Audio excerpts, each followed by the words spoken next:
J'ai bien aimé le message. J'ai bien aimé vraiment la louange dans ton église. Comme si le message n'était pas aussi une louange à Dieu. La louange, c'est plus que la musique, mes amis. La louange, c'est tout ce que vous faites qui plaît à Dieu ce matin. Est-ce que vous en êtes conscient? Une vie entière est censée être une vie de louange. Vous devez avoir une vie de louange dans votre vie. Et donc le premier objectif est celui-ci, c'est de louer Dieu. Mais nous avons un deuxième objectif. Vous avez été formés pour la famille de Dieu. Tout comme la louange plaît à Dieu, parce qu'il veut que nous l'aimions. La communion fraternelle, entre autres, entre les croyants, doit plaire à Dieu. Parce que nous sommes formés pour la famille de Dieu. Regardez l'Épître aux Éphésiens, au chapitre 1er, au verset 5. Ce plan est immuable. Son plan immuable a toujours été pour nous être des enfants par adoption au travers de Jésus-Christ. Savez-vous pourquoi Dieu vous a créé ce matin? Parce qu'il a voulu une famille ce matin. Et cette famille survivra, votre famille physique, car elle s'étendra jusque dans l'éternité. C'est la perspective du chrétien. Une des idées les plus mal comprises de la vie chrétienne, c'est qu'il ne s'agit pas que de croire.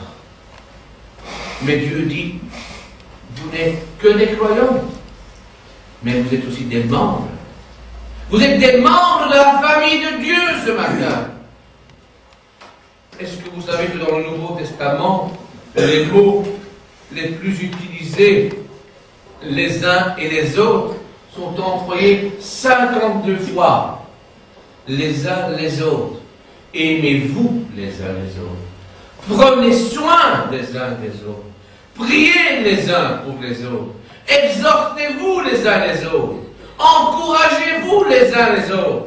Saluez-vous les uns les autres. Ainsi de suite. 52 fois les uns les autres. Dieu veut que vous preniez soin des uns et des autres. Dans cette communauté, cela est appelé la communion fraternelle. La koinonia, la racine grecque. Profiter de la famille de Dieu, c'est ce qu'on appelle la communion fraternelle. Et c'est le deuxième objectif de votre vie en tant qu'enfant de Dieu. Et il y en a un troisième. Vous avez été créés pour être comme Christ. Vous avez été destinés pour plaire à Dieu. C'est la louange. Vous avez été formés pour une famille. C'est la communion fraternelle. Voici la troisième raison pour laquelle Dieu vous a créés. Vous avez été créés pour être comme Christ. Cela s'appelle être un disciple. Dieu vous a créé afin de vous transformer à la ressemblance et à l'image de son Fils Jésus-Christ. Et l'apôtre Paul, dans son épître aux Romains, chapitre 8 au verset 29, il est bien clair. Car tous ceux qu'il a connus d'avance, il les a prédestinés à être semblables à l'image de son Fils, afin qu'il soit le premier-né d'entre le nombre de ses frères. Ce n'est pas le plan B de Dieu que je sors ce matin. Il est le plan de Dieu depuis le commencement des temps, mes amis. Dieu est beaucoup plus intéressé dans ce que vous êtes plutôt que dans ce que vous faites ce matin. Il est beaucoup plus intéressé à votre aide plutôt qu'à vos actions, Dieu.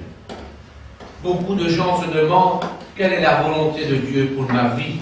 Quant à mon travail, quant à ma carrière, vous savez quoi, mes amis? Vous pourrez avoir 12 carrières dans votre vie, différentes. Et Dieu dirait, cela c'est très bien, mon fils, ma fille. Dieu est plus intéressé à votre personnalité ce matin.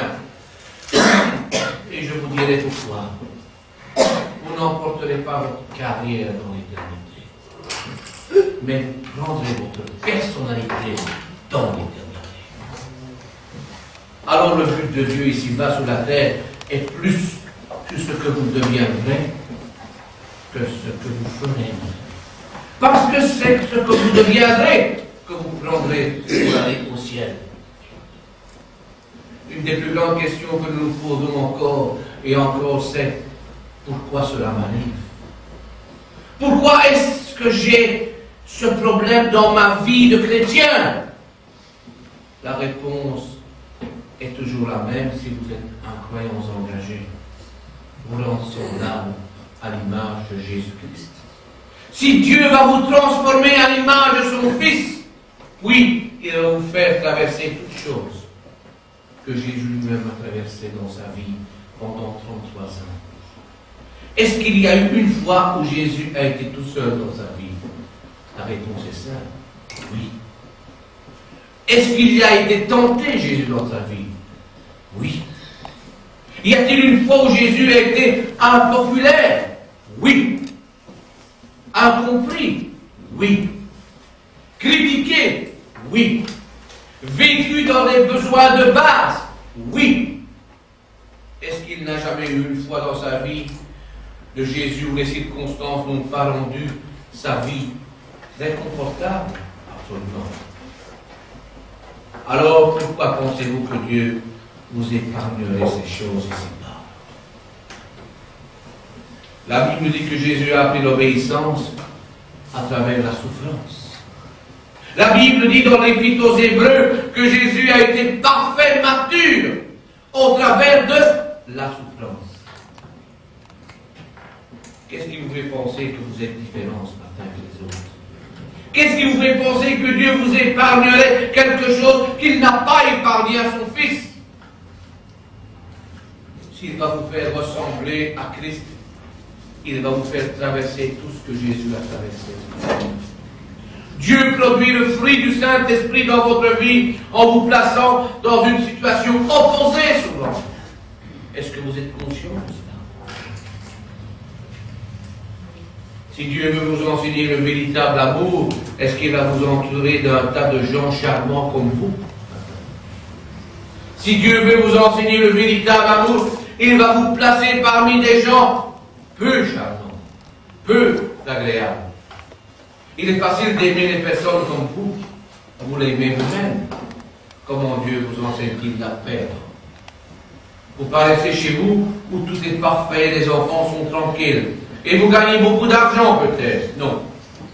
Il s'agit de vous placer dans un embouteillage quand vous êtes en véhicule.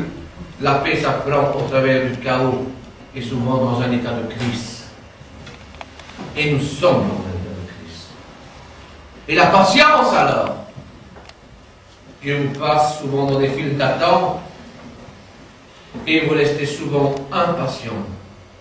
Vous allez quelque part, il faut tirer un ticket, il y a quelquefois 20 personnes derrière devant vous et vous devez attendre la patience. Sinon vous serez impatient. Il n'y a pas un problème dont vous ne serez pas capable de grandir, mes amis. Si vous apprenez la bonne réponse au bon moment et aux bonnes circonstances, vous devenez alors comme Jésus. Voilà le troisième objectif pour votre vie. Devenir comme Christ, cela s'appelle devenir un disciple de Christ. Et puis, il y a un autre, quatrième objectif. Façonner pour le service de Dieu. Le quatrième objectif pour lequel Dieu vous a créé celui-ci. Il vous a façonné pour être à son service.